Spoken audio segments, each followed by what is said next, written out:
Why it sucks to be a doctor. You grew up thinking doctor meant prestige, saving lives, respect. You imagined your name on the coat, patients thanking you, families crying tears of joy. But then you step into your first 24-hour shift and realize reality slams a scalpel straight through that dream. This isn't Grey's Anatomy. It's sleep-deprived marathons, crippling debt, and emotional trench warfare, with no halftime break. Welcome to medicine. This is why it sucks to be a doctor. You start with a dream, you finish with 6 figures of debt. 4 years of lectures, anatomy labs, and step exams that feel like military intelligence briefings.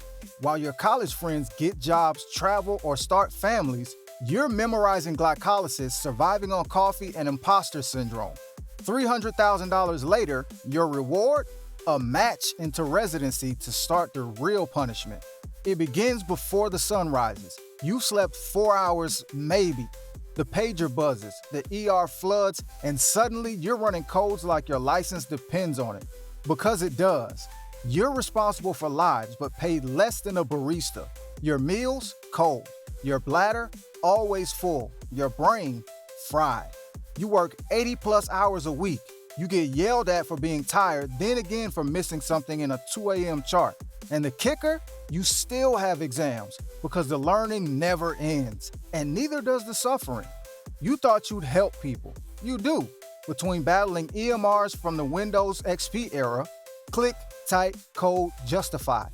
Every order needs a diagnosis. Every diagnosis needs a modifier. Every modifier needs to be documented. 3 times. Forget curing. You're copying and pasting into templates while begging insurance for a 5-day hospital stay. You don't practice medicine, you practice survival. 1 wrong decimal, 1 wrong delayed call, 1 wrong missed lab, and your entire career can implode. Malpractice insurance won't shield your mind from the weight of what if. You're asked to be perfect in an imperfect system. And even if you do get everything right, 1 angry patient can still send you to court. In this game, there's no margin for error, only blame. You see death, despair, disease. You tell parents their child didn't make it. You tell patients they have 6 months left, right before lunch. You carry trauma like a second stethoscope, but you keep moving because the pager doesn't care that you're barely holding it together. Mental health? Sure. Right after you round on 30 patients, return 12 calls and finish your notes. Thanks to TikTok, everyone's a health expert. You walk in with a decade of training, they walk in with a YouTube video and a vibe. They ask for antibiotics for viruses. They decline vaccines and demand ivermectin. You offer science. They accuse you of being part of a medical conspiracy. You try to help. They give you 1 star on Google. It's your mom's birthday. You're stuck in the ICU. Your friend gets married. You're on call. Your kid has a recital, but the ER just paged you again. You're married to the job, whether or not you sign the prenup. Dating as a doctor? Good luck. You cancel plans more than you keep them, because medicine doesn't care about your weekend. Yeah, doctors make money, eventually. After 10 years of training, $300,000 in debt, and 50% of your income going to taxes, loans, and malpractice, you're doing okay. Not yacht level, but you can afford guac. And if you open your own practice, congrats, you're also the CEO, accountant, HR, IT, and janitor. You didn't sign up for this bureaucracy. You signed up to heal. Instead, you fight billing codes, prescription denials, and insurance delays every day.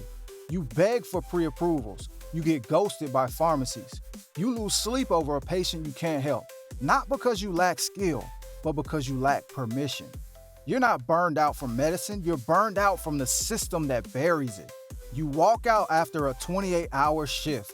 Your feet ache, your stomach's empty, your soul is cracked but still standing. And still, you show up tomorrow. Because in the middle of all the chaos, someone says, thank you. Because 1 life saved outweighs 1,000 broken policies. But make no mistake, this job isn't glamorous. It isn't clean. It's sacrifice on top of sacrifice. And if you want in, you better know exactly what you're signing up for. This has been Why It Sucks to Be a Doctor. Respect to every white coat still showing up. If you're in the trenches, you're not alone. Like, comment, and subscribe for more brutally honest career breakdowns.